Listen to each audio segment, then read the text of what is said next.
Hey, Unstuckers, Josh here, as joined always by my co-host, Cel. Say hey, Cel. Hey guys. You're not Cel. It's the Way to highest I've jump ever in had my there. voice go in years.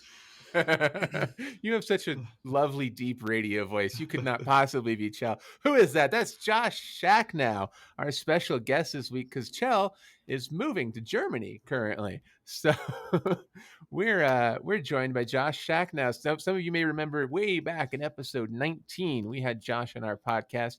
I like to refer to him as Canadian Josh because there are two Joshes now. This is the Josh Duocast. So welcome, Josh Schachnow. How have you been, sir? Thanks very much, Josh, American Josh, for having me. I'm doing very well, and I'm excited to be back for another chat. Excellent, excellent. Yeah. So if you missed that episode or you joined us later, go back and check out episode 19. Josh has his own podcast called the Solopreneur Grind, and he filled us in on a lot of the wisdom he's incurred from all the people he has interviewed in his time at that point. Anyway, that was a while back now, but how's your podcast been? It's been good. Episode 75 just went live this past week, and Nice. you kind of get to a point where I was like, is this going to start getting boring? Like, am I just going to hear the same things over and over? But every time I record an episode, there's something unique about everyone's story, right? There's always kind of something to glean from someone else who's been through their own entrepreneurial journey. So I'm Yeah. still loving it. I do about 2 to 3 a month, and yeah, I love it. No Nice. complaints. Yeah, I find with interviewing people, it's sometimes you will hear the same nugget of wisdom come up, but it's with like a new spin, a new perspective on it, and even hearing the same nugget come up in a different way definitely like reinforces, reinvigorates, and inspires me all the time. So Yeah. even Well, when it what? does get slightly repetitive, I'm always like, "This is amazing." Yeah. I mean, it's a really good point because to me, what happened after like episode 30 or 40 is some themes started to show themselves, right? So almost like some like key principles to business success, right? Because if you have 40 people on and like 20 to 30 of them say that, uh, I don't know, whatever it is, like fail fast, then that's probably a good reason to, it's probably a good excuse to kind of follow that advice and follow that wisdom. So what I've found is that over all of those episodes, there are a whole bunch, there's like 5 to 10 kind of like key themes. They maybe don't come up every episode, but they come up every 1 to 2, maybe 3 episodes for sure. And then what I also like to focus, which is great, because then, as you said, it kind of reinforces and they're constant reminders, and even just seeing those themes is great.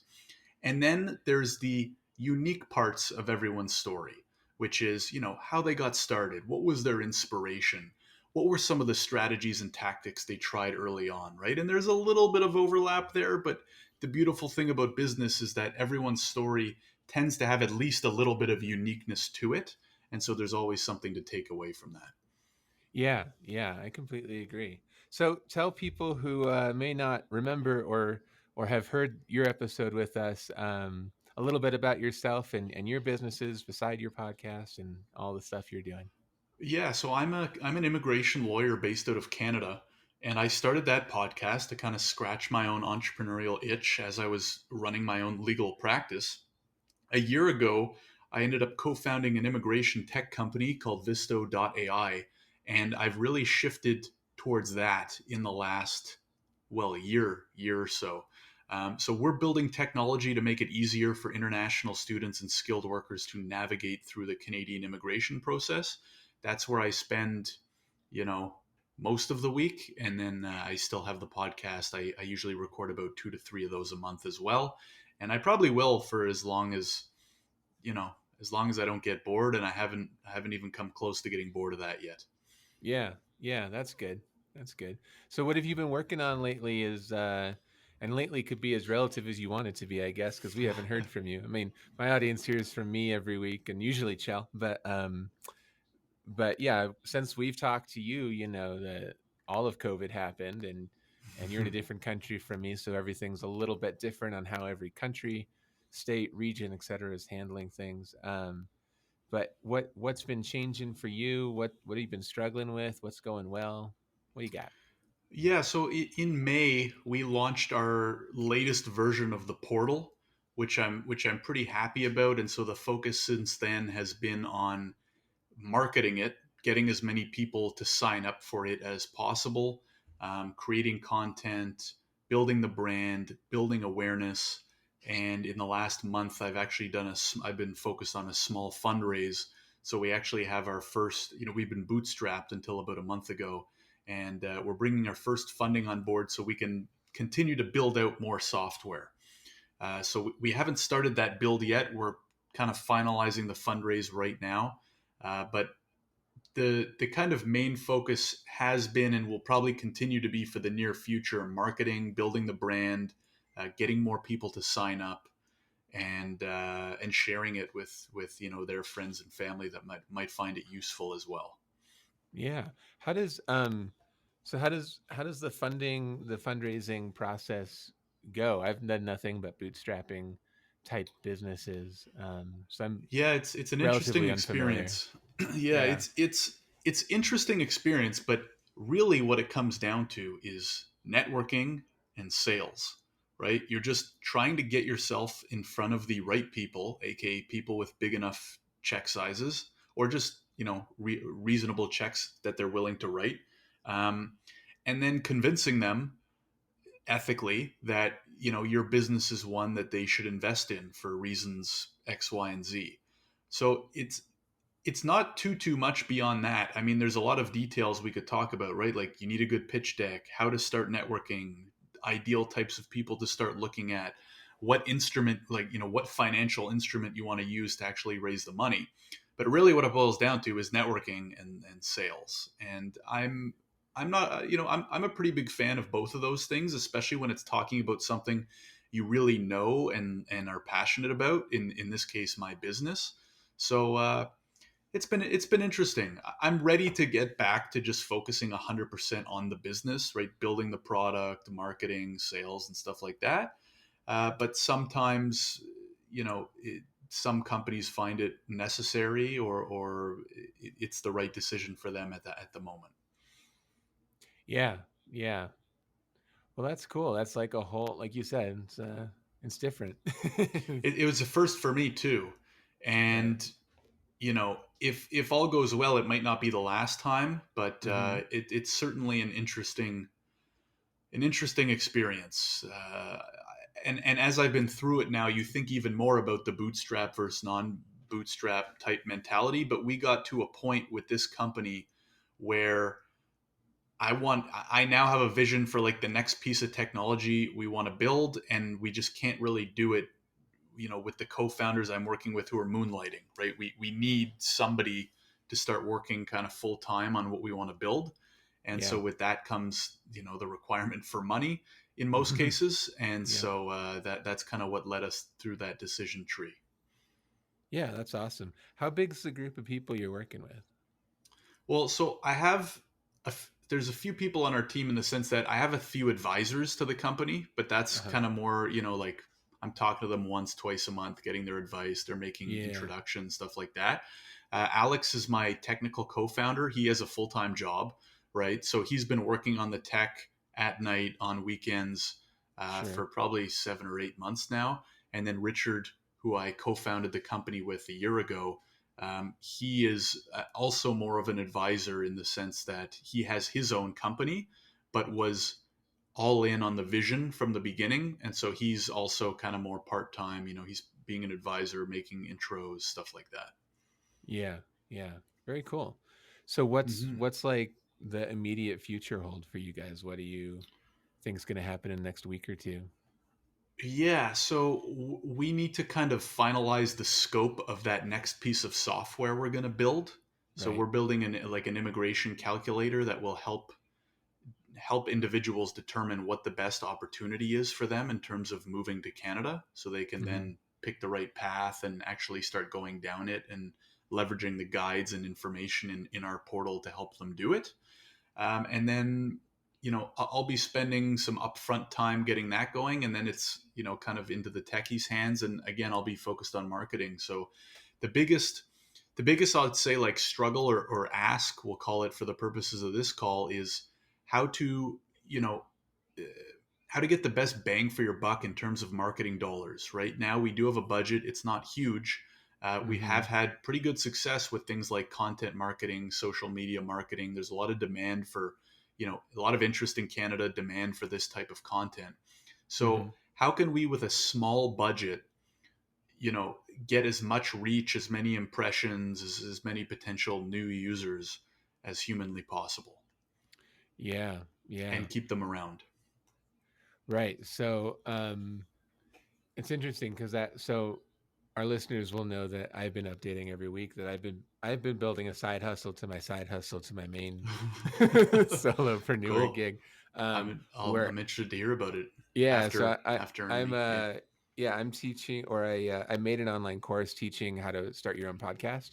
Nice. And I just finished making that. In the last few weeks I've been learning about marketing to try and get people to find out about it. Hmm. And so I've been experimenting with Facebook and Instagram ads in by taking an online course about it. And Hmm. I've been learning a lot about like how, with just a small budget of like 50 cents, a dollar, $2 a day, you can actually run the Facebook algorithms with your marketing and see what works and what doesn't before you put your budget into it, you know? Mm. And so I've been learning a lot about, because I think previously I haven't done much with Facebook ads and stuff, but previously I've always done like, well, let's try it. Here's the budget. Facebook, do it. And it never goes too well for me. But Hmm. then everyone is constantly talking about like, if you're going to pay for advertising, this is what's hot right now, right? And I'm always like, but it never. Hmm. So I'm learning a lot about, um, being able to test the content of my push, of my ads, and see like, okay, if I push these to people between the ages of 20 and 40 who are women, what happens? Or if I push it to people who say they like the Joe Rogan podcast, what happens, right? And then But is $1 to $2 enough of a sample size? Because y- I've done not I've done a decent amount of Facebook ads, yeah. and I don't dump hundreds in. Like, usually what I'll do is I'll run a campaign, 30, 40, $50.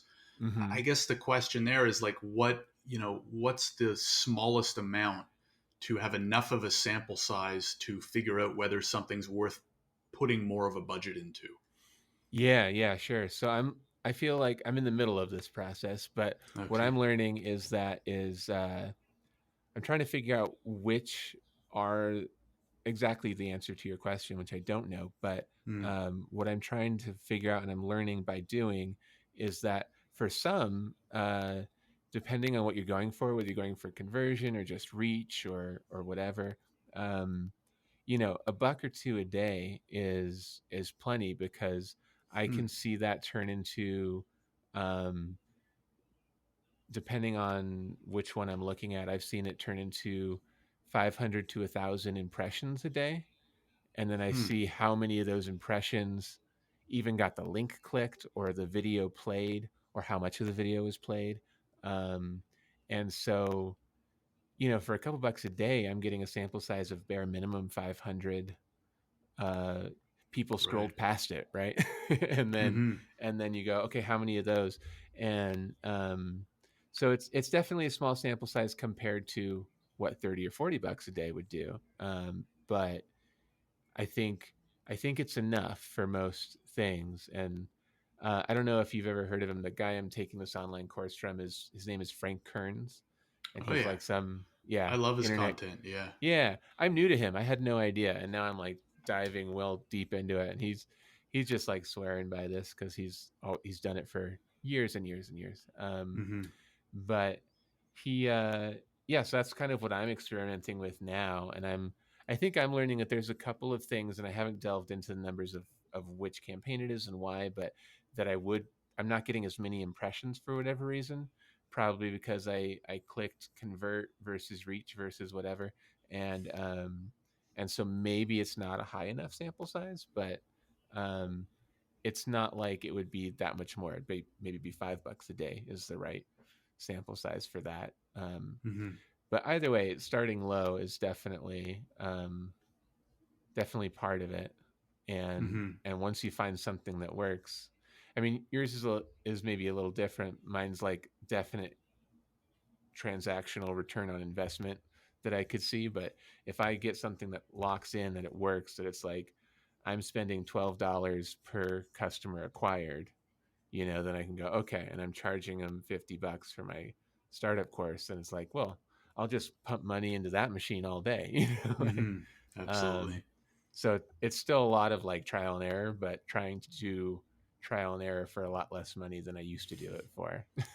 Yeah, I mean, it's one of the huge benefits of something like that, right? The fact that you can not only test but then scale something that works for Yeah, so easily, right? Like when in any other point in the history of time, right? Could you test pretty reasonably marketing for $3, right? In the right. span of 20 minutes, you can put the campaign together.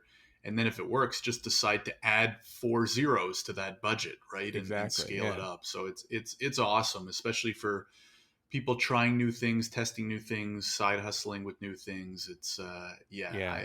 I'll once we get our new piece of technology live, I'll definitely be going back to that. And I'll have to re-dive back into some of Frank's stuff as well. So Yeah. Have you that's heard good. about invisible lists on Facebook?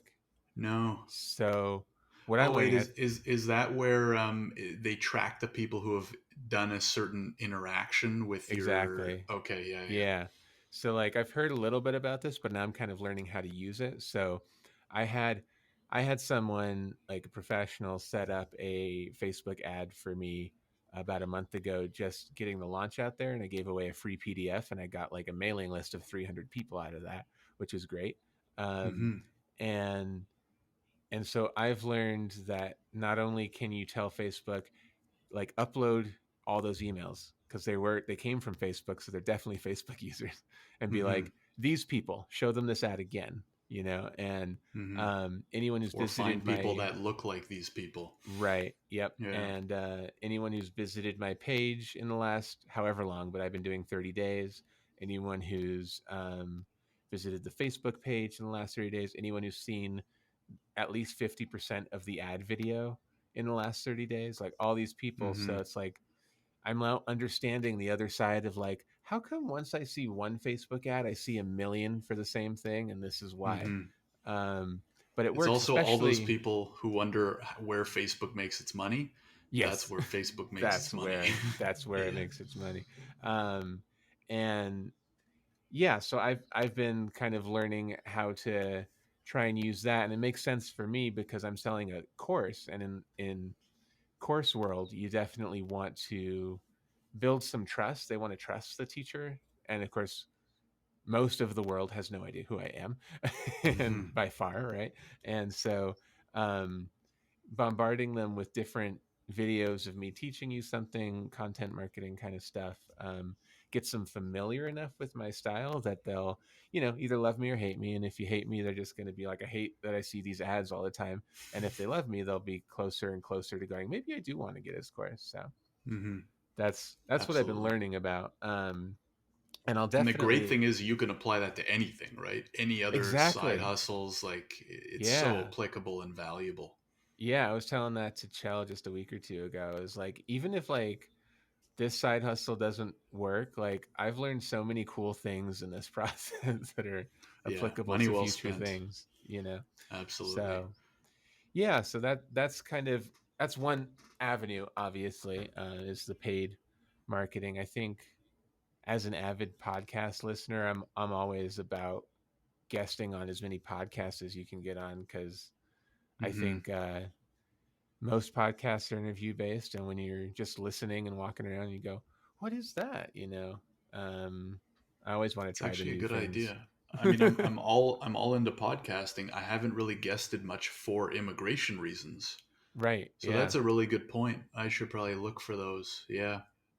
There Good you go. suggestion. I don't know how I didn't think about it. Yes, I got one. I helped you. Yeah. Yeah. Yeah, no, Yeah. that's a good one. Absolutely. Awesome. Yeah. Yeah. So, and then, yeah, I'm sure all the other like content marketing stuff you've got going is great. And, and I think too, there's a lot of, ability for interview purposes, for media purposes. If you Hmm. like, podcasts are kind of the low hanging fruit, but if you're on a bunch of podcasts and you can uh, shoot those interviews over to the local TV stations and whatnot, and Right. and prove that you can handle yourself in a recording, Hmm. then they're more likely to be like, oh, okay, this guy's not just some wackadoo. Like, he's like, Hmm. maybe I could put a camera in front of him and he'll be all right. Hmm. And I think from what I've heard, I've never done that kind of route of things, but I've heard from multiple people who do those sorts of things, and are building their profile, authors and public speakers types and whatnot. That's the way to do it. It's like you get something small, but then you like just do everything you can to nail it, and then there's your proof. There's your social proof. Like somebody else put a camera in front of me. Hmm. um, Yeah, makes and so sense. that could build to other media things too, so that you can get more of a general spread. Yeah, no, that's a good wide range of strategies. So I Yeah. appreciate it. Yeah. Cool. Awesome. Awesome. What about your end, Josh? Fill me in Uh, yeah. So or me, us in. I'm knee deep in the invisible list. That's pretty much my update for the week. Is I just learned about this, and I'm learning. I just sent like 5 different new ads to the people and there's, uh, I've probably spent a little over $100, I think, at this point in the last 3 weeks of experimenting with things, and I've got an invisible list of like tens of thousands of people. Hmm. So now I'm blasting them with like 5 new content things. Some of them are just like blog posts I made on my website, like the best USB microphones to get started, or 5 reasons you need a podcast, all this stuff. And some of it's just videos, which are actually just me kind of re-recording some of the lessons from the thing without like the full PowerPoint, but me just walking and holding the camera and Hmm. chatting about whatever. And and so that kind of just went live yesterday. So I'm going to see how that goes. I'm just kind of giving them all like a few dollars a day, and going to run them for 5 days or so and kind of see what's going on. But I think last week for our listeners, I updated that the videos were way outperforming the blog post or the image based ones. They Um, usually do. Yeah, which from my was experience. true.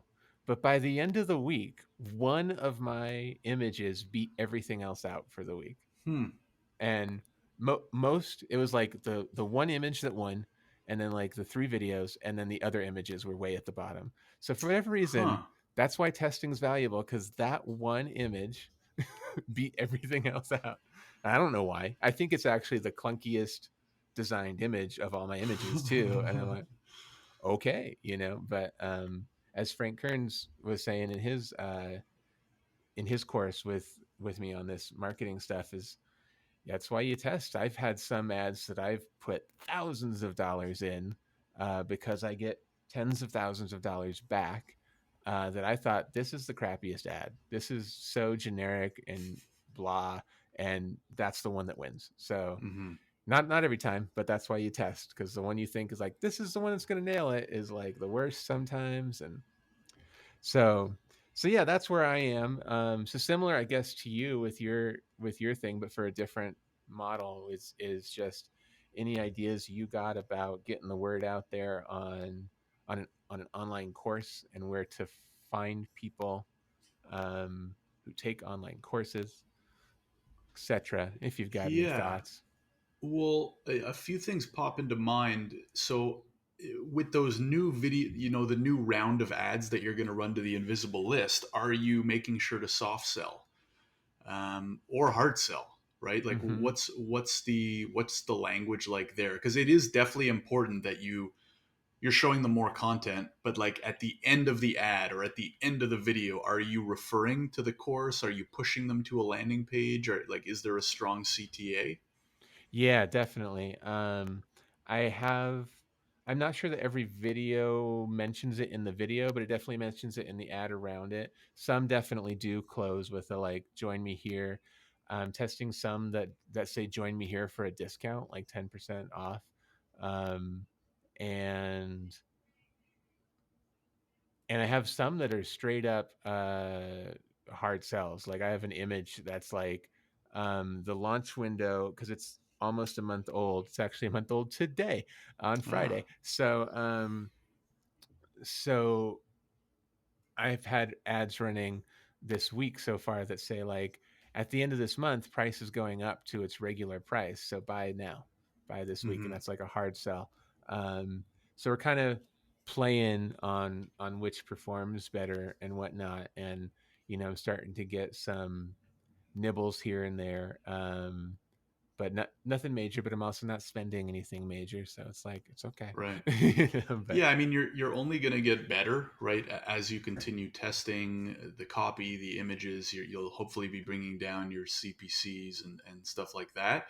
The other mm-hmm. thing that I would recommend is I've had, I mean, I've booked like the first 20 of my guests through Facebook groups. There's a Right, handful of, probably more than a handful of Facebook groups with just people either looking to be hosts or looking to be guests. right, Um, and so I think that could be some low hanging fruit in terms of people who are clearly interested in podcasting, some of whom have already started, but maybe they are willing to purchase a course to up their game. Or the people who have been guests have been thinking, oh, you know what, I'd love to be a host too, but I don't really know how. So that could be an interesting approach there in terms of getting your message in front of a lot of people. The key there is obviously posting without, sounding too spammy, or you can just private message everybody in that group, right? That's another way to right. do it.